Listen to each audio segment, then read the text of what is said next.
Guys welcome back to my YouTube channel. और इस video में आज हम अपना हाइड्रो इलेक्ट्रिक एनर्जी इस टॉपिक को लेने वाले हैं। हमने अपने पिछले वीडियो में देखा था कि नेचुरल गैस की मदद से कैसे इलेक्ट्रिसिटी को जनरेट किया जाता है। उसमें भी एक गैस टरबाइन होता है जिसके अंदर गैस की मदद से टरबाइन घूमता है और उसके बाद फिर इलेक्ट्रिसिटी जनरेट होती है। ठीक है, पिछले वीडियो में हमने उस टॉपिक को क्लियर किया था और इस वीडियो में हम देखने वाले हैं कि पानी की मदद से, हाइड्रो मतलब होता है पानी की मदद से कैसे इलेक्ट्रिसिटी हम बना सकते हैं, इलेक्ट्रिकल एनर्जी प्रोड्यूस कर सकते हैं। ठीक है, तो इस टॉपिक को आज हम लोग लेने वाले हैं। अगर आपने प्रीवियस वीडियो नहीं देखा है तो आपको आई बटन पे मिल जाएगा और डिस्क्रिप्शन पे भी लिंक है, प्लेलिस्ट का आप लोग सीक्वेंस वाइज अपलोडेड है तो आप लोग जाकर देख सकते हैं। और अगर आप चैनल पर नए हैं तो चैनल को सब्सक्राइब कीजिए और अपने दोस्तों के साथ इस वीडियो को शेयर जरूर कर देना और बिना स्किप करे देखिए वीडियो को, ताकि हर एक चीज़ को क्लियर हो जाए। तो चलिए स्टार्ट करते हैं। तो हाइड्रो इलेक्ट्रिक एनर्जी जो होती है, मतलब हाइड्रो पानी की मदद से जो बिजली बनती है वो कहाँ पे बनती है, तो एक डैम जो होता है, डैम आपको पता होगा जहाँ पे पानी स्टोर करके रखते हैं उसको बोलते हैं डैम। तो डैम की मदद से बनता है बिजली। ठीक है, मतलब पानी की मदद से बिजली बनाना है तो कहाँ पे बनेगा, तो डैम में बनता है। ठीक है, तो कैसे बनता है, पूरा सिस्टम क्या रहता है देखते हैं। तो सबसे पहले डैम में क्या क्या चीज़ें रहती है और फिर देख लेंगे कैसे कैसे बिजली बनेगी। तो इसमें भी वही होता है कि टरबाइन घूमता है तो बिजली बनती है। ठीक है, इसमें भी सेम इलेक्ट्रोमैग्नेटिक इंडक्शन जो प्रिंसिपल है उसी के हिसाब से होता है। ठीक है, तो देखिए सबसे पहले एक डैम में होता है एक वॉल जो पानी को दूसरी तरफ जाने से रोकता है। ठीक है, तो एक वॉल होता है, बहुत बड़ा वॉल। ठीक है, फिर वॉल के ये साइड होता है पानी भरा हुआ रहता है। ठीक है, और जो वॉल होता है उसके नीचे लगा होता है एक स्लाइस गेट जो पानी को मतलब डोर होता है जो पानी को बहाने का काम करता है और बंद करता है डोर, ताकि पानी ना बहे। ठीक है, एक गेट है वो। फिर होता है एक पावर हाउस जिसके अंदर बिजली बनेगी। पावर हाउस के अंदर होते हुए दो बड़े बड़े जनरेटर्स, फिर नीचे लगा रहता है एक टरबाइन और नीचे एक टनल टाइप में रहता है, उसको बोलते हैं पेन स्टॉक। ठीक है, टनल जैसा रहता है जहाँ से पानी जाएगा। ठीक है, और फिर यहाँ से पानी निकल जाता है। ठीक है, इतनी चीज़ें रहती है।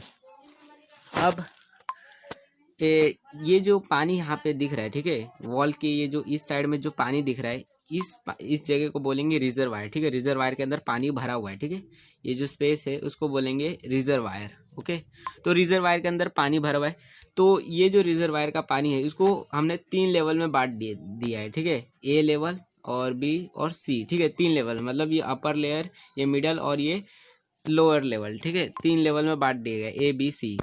तो जैसे ही हम ये स्लाइस गेट खोलेंगे, ठीक है, ये डोर जो है वो ओपन करेंगे, ऊपर कर देंगे। ठीक है, खोल देंगे तो सबसे पहले कौन सा पानी अंदर आएगा। ठीक है, पेन स्टॉक में सबसे पहले कौन सा पानी जाएगा, तो बी वाला जाएगा। ठीक है, सबसे पहले ये वाला पानी जाएगा और बी वाला जो है मिडल जो लेयर है वाटर का रिजर्वायर में, वो सबसे पहले पेन स्टॉक के अंदर जाएगा। ठीक है, तो मानते हैं हमने गेट को खोल दिया। ठीक है, जैसे ही हमने गेट को खोला, ये जो वाटर था पहले एकदम शांत से पानी था और जैसे ही गेट खुला इसमें एकदम स्पीड भागने लगा, मतलब एकदम स्पीड आ गई उसके अंदर। वो पेन स्टॉक की मदद से गया और एकदम प्रेशर में जाकर, मतलब ये जो पेन स्टॉक है बहुत पतला पाइप जैसा है, तो ये जो है यहाँ से पानी गया और डायरेक्ट जाकर टरबाइन के साथ टकरा गया। ठीक है, टरबाइन को घुमाने लगा। ठीक है, यहाँ तक आपको समझ आएगा कि गेट खुला, स्लाइस गेट खुला, पानी आया, कौन सा आया, तो बी वाला आया पानी। ठीक है, मिडल लेयर आया और वो जो पानी एकदम प्रेशर में आया और टरबाइन को घुमाने लगा।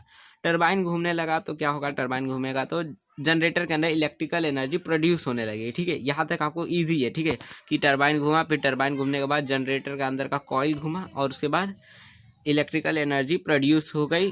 किसकी मदद से, तो जब टरबाइन घुमा उसकी वजह से इलेक्ट्रिकल एनर्जी प्रोड्यूस हो गई और फिर वो जो एनर्जी है इलेक्ट्रिसिटी वो फिर हर जगह फिर भेजी जा रही है। ठीक है, और फिर ये जो पानी था जो पेन स्टॉक से आया, जो ये बी वाला जो पानी था वो यहाँ से नीचे से निकल जाता है, बाहर चला जाता है। ठीक है, दूसरी तरफ से निकल जाता है। ठीक है, पानी तो इस तरह से होता है। ओके, फिर समझ लीजिए बी वाला जो है वो पानी हो गया। ठीक है, बी वाला पानी खत्म हो गया और ऊपर का जो ए वाला है, मतलब अपर लेयर, वो अब नीचे आ चुका है। ठीक है, वो ऊपर बी लेवल खत्म हो गया तो ऊपर वाला जो अपर लेयर था वो खत्म हो गया, तो अब वो नीचे आ गया पानी।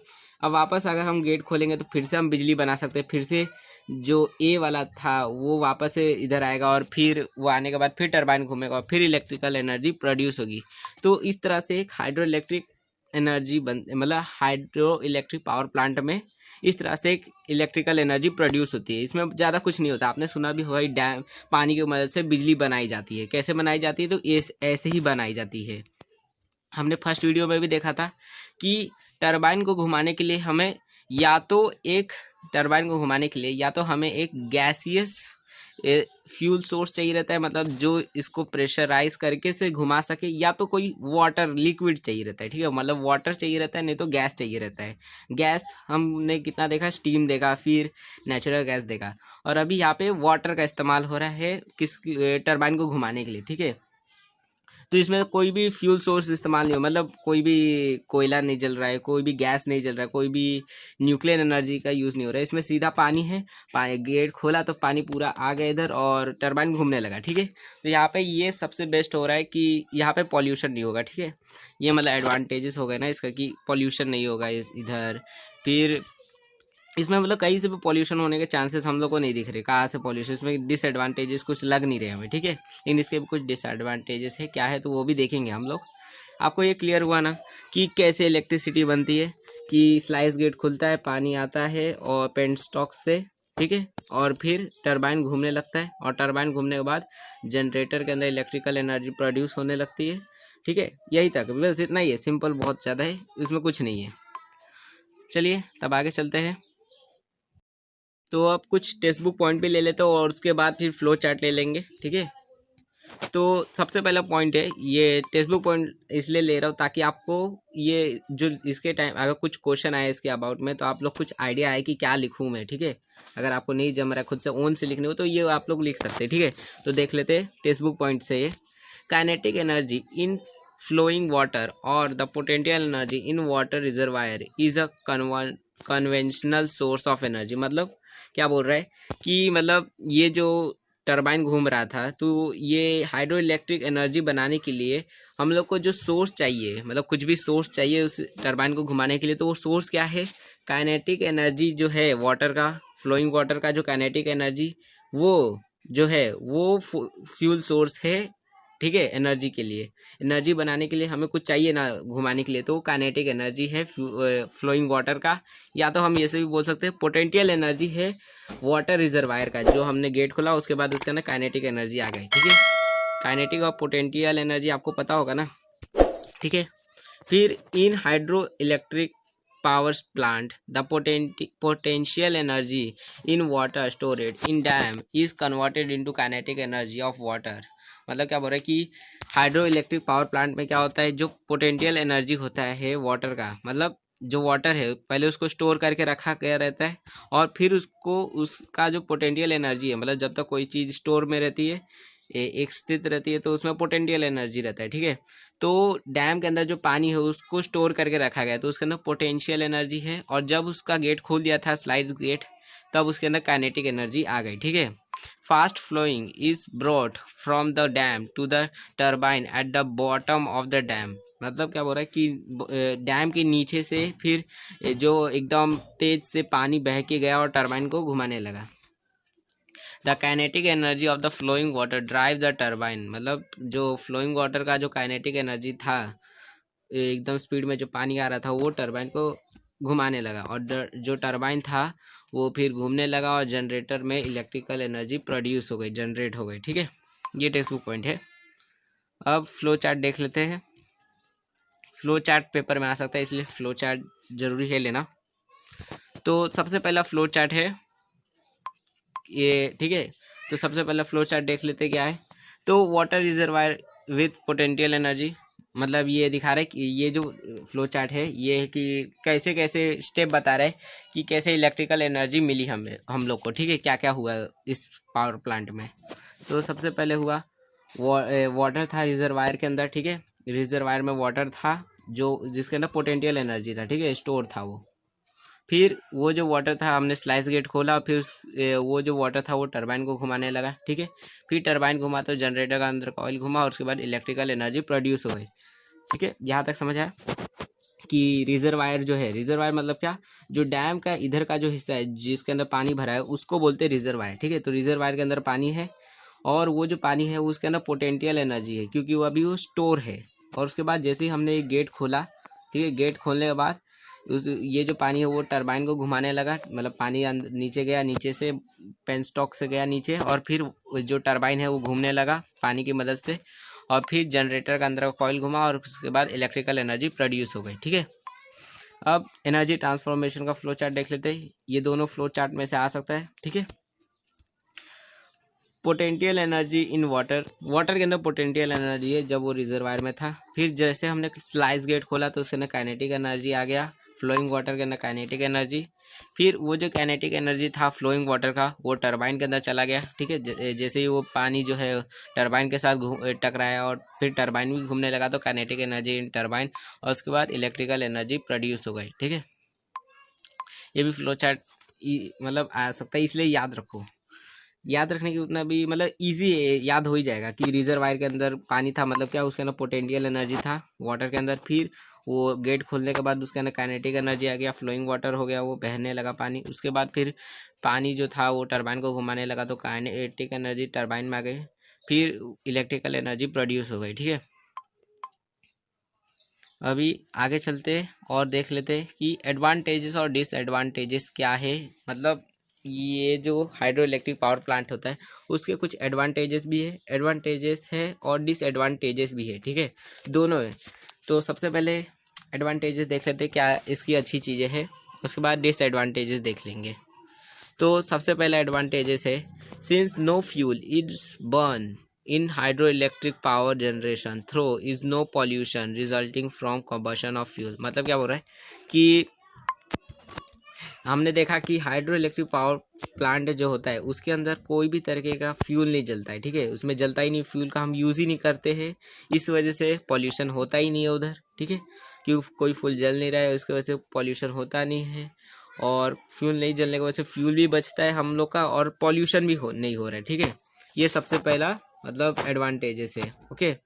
फिर if there is sufficient water storage in the dam it is possible to generate electricity as and when necessary। मतलब क्या है, अगर पानी भरा रहेगा मतलब रिजर्वायर में अगर वाटर जो है सफिशिएंट भरा रहेगा, मतलब पूरा ए बी जो था ए बी सी वो तीनों लेवल भरा रहेगा तो हमें जितना इलेक्ट्रिसिटी नीड है, ज़रूरत है, जितना चाहिए नेसेसरी है उतना हम बना सकते हैं, ठीक है।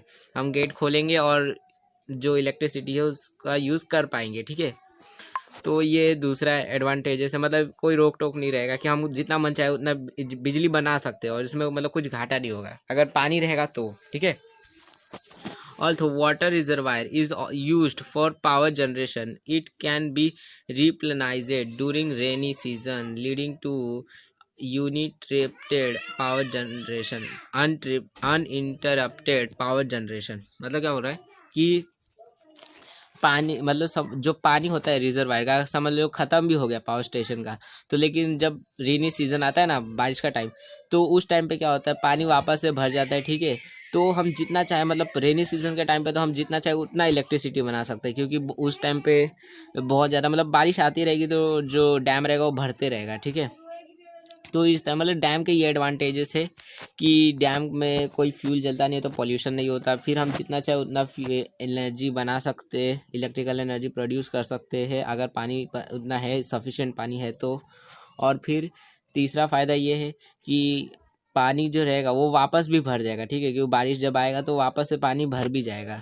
तो इसमें मतलब हम जितना चाहे उतना बिजली बना सकते हैं, ये एडवांटेजेस है।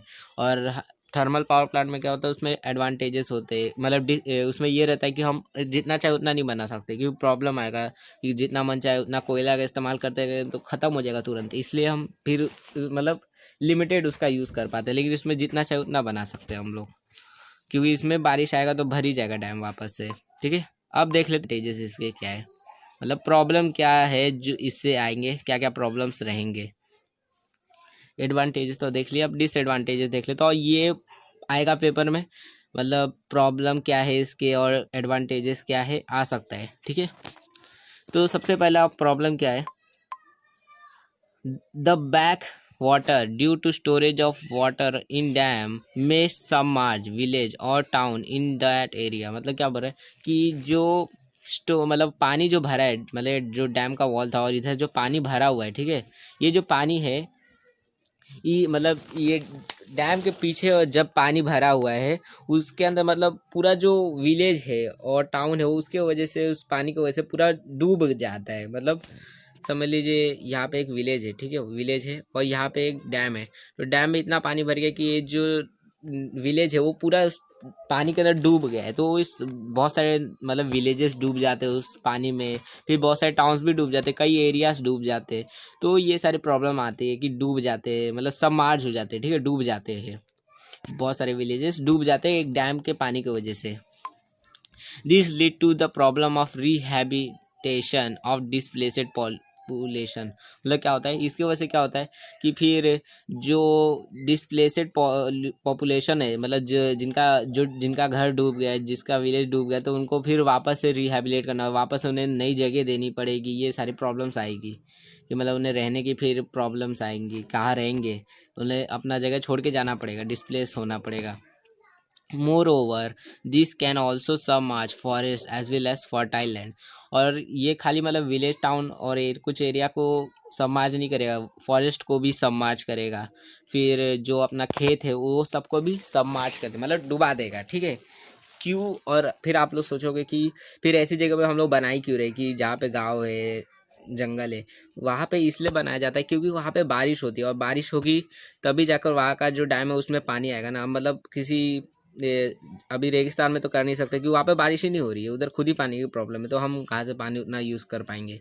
तो इसलिए जैसे फॉरेस्ट ये सारी जगहों पे ही ज़्यादा बारिश आती रहती है, इस वजह से वहीं पे डैम बनाया जाता है। आपने देखा होगा डैम का सीनरी, तो ज़्यादातर ऐसे ही डैम दिखेंगे आपको जहाँ पे आजू बाजू में जंगल रहेंगे। तो बहुत सारे जो जंगल है वो भी डूब जाते हैं उस पानी के अंदर, और जो अपना खेत है, फर्टाइल लैंड, वो सब भी डूब जाता है, जो उपजाऊ ज़मीन है वो सारी चीज़ें डूब जाती है उस डैम के वजह से। फिर क्या होता है, the obstruction of the flow of river water may have adverse effect on living world in the river. मतलब क्या होता है कि जो डैम है वो जो रिवर होता है, जो बहता हुआ रिवर होता है, वो उसको भी रोक लेता है। फिर उसके वजह से जो लिविंग वर्ल्ड होता है, मतलब जो रिवर के अंदर जो फिशेस होते हैं, मछलियाँ होती है, वो सारे जो होते हैं उनके ऊपर बहुत मतलब एडवर्स इफेक्ट पड़ता है उनके लाइफ के ऊपर। और साथ ही साथ जो फॉरेस्ट के अंदर जो भी और लिविंग ऑर्गेनिज्म थे, मतलब जितने भी जीव जंतु थे वो भी डूब जाते हैं, सबमार्ज हो जाते हैं। मतलब इसमें डैम की वजह से बहुत सारे प्रॉब्लम्स भी आते हैं, ऐसा नहीं खाली एडवांटेज है, इसके बहुत सारे प्रॉब्लम्स भी है। और इसका मेन प्रॉब्लम यही है कि सबमार्ज डूब जाते हैं सब, ठीक है, विलेजेस डूब जाते हैं, टाउन्स डूब जाते हैं, एरियाज डूब जाते हैं, अपना फॉरेस्ट भी डूब जाता है, अपना फर्टाइल लैंड भी डूब जाता है, ये सारे प्रॉब्लम्स आते हैं, ठीक है। तो ये प्रॉब्लम्स आप लोग याद रखो और एडवांटेजेस भी याद ही रहेगा, ठीक है। एडवांटेजेस तो सिंपल है, ठीक है, बस इतने ही पॉइंट्स थे और उसके बाद वीडियो को ख़त्म करते हैं, ठीक है। अब तो हम अपने नेक्स्ट वीडियो बाकी का जो टॉपिक बचा है उसको क्लियर कर लेंगे और उसके बाद हम अपना नेक्स्ट चैप्टर भी स्टार्ट करेंगे जल्दी ही। तो नेक्स्ट वीडियो देखने के लिए आप हमारे चैनल को ज़रूर सब्सक्राइब कर देना अगर नहीं किया है तो, और hit the bell icon for notification. और अगर वीडियो समझ आया है तो वीडियो को लाइक ज़रूर कर देना और अपने दोस्तों के साथ इस वीडियो को शेयर ज़रूर कर देना। और प्रीवियस वीडियो नहीं देखा है तो प्लीज़ देख लो ताकि हर एक चीज़ समझ आ जाए, क्योंकि पहले की वीडियो से ही आपको ये सारी चीज़ें अच्छे से समझ आ जाएगी, वरना आप नहीं रहेंगे तो आपको नहीं समझ आएगा। इसलिए पहले का वीडियो देख लीजिए, डिस्क्रिप्शन पे लिंक है और आई बटन पे भी आपको मिलेगा प्लेलिस्ट का लिंक, तो आप लोग देख सकते हैं वहाँ से। तो thanks for watching my video, हम अपने नेक्स्ट वीडियो मिलेंगे।